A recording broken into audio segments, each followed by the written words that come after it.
Salutations, utopians. Hope all is well. Hope the week is treating you well. I hope today treated you well. If you're unwinding, get that rest. Mentals always come first. For those of you who are about to begin your shift, I hope that shift is going smooth. The grind don't stop.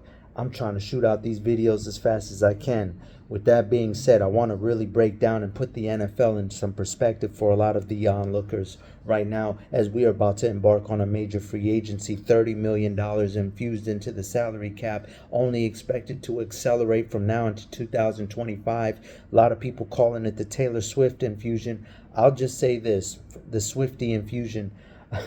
I'll just say this.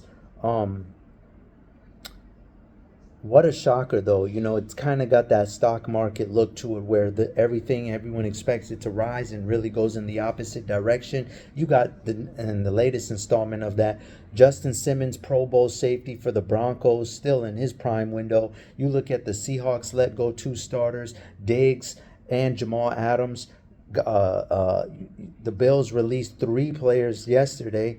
And it's only getting more crazier. J.C. Jackson was a midseason acquisition, roughly, for the New England Patriots. They still parted ways with him. Today, Jalen Johnson gets a $76 million contract, 50 some odd guaranteed. As you all know, Trayvon Diggs signed for almost $100 million, $3 million shy. I think it was like $97 million with the Cowboys last year. So as we're thinking there's going to be more money, teams are saying, no, let's make sure that people understand we're actually going in a different direction. Conversely, you look at what the first players are moving. Tight end position. Jonnu Smith announced he's going to the Miami Dolphins with Mike McDaniels and that high-octane offense.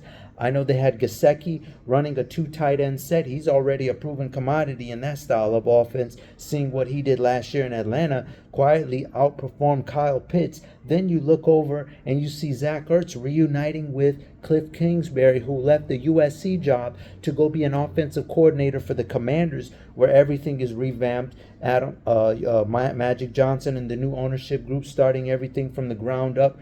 Dan Quinn was the first major hire. They're doing some very just safe, low to the ground transactions, making sure that there's nothing out of the ordinary. Just goes to show you how toxic they felt the previous administration was. The fact that they keep making all these safe decisions. Zach Ertz, I'm not quite sure how much football he has left in him, but he's definitely given the NFL some Pro Bowl quality years with some very serious teams, i.e. the Arizona Cardinals, Philadelphia Eagles. I'm anxious to see now, moving forward, what the running backs are going to get paid. The NFL needs them. This is going to set the tone. Saquon Barkley,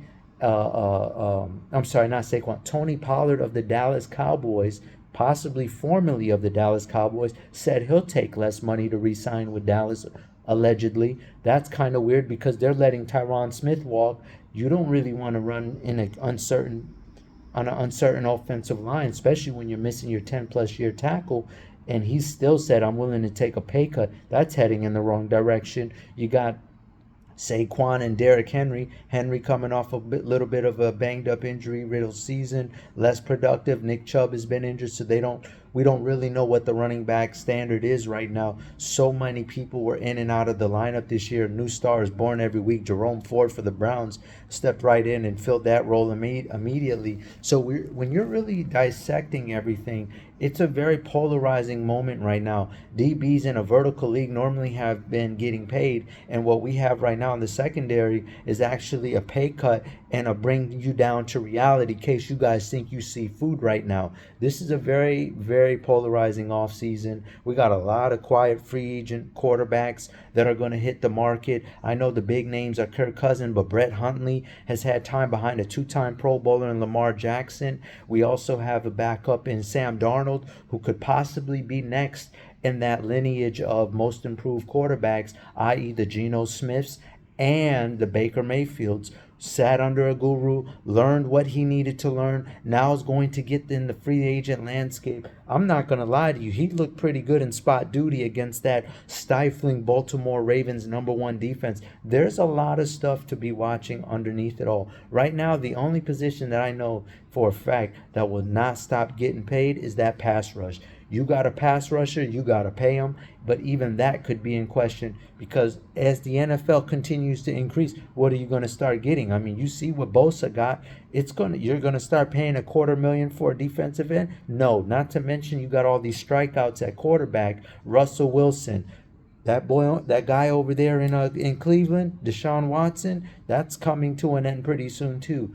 There's going to be questions about how Justin Jefferson gets paid. Where direction is the wide receiver market? A lot to look forward to. All right, Utopians, I'll try to do better next time. I'm on a wait and see approach, but I wanted to give us a little preview of what the NFL free agency has to come and what to expect. Cheers. Global out.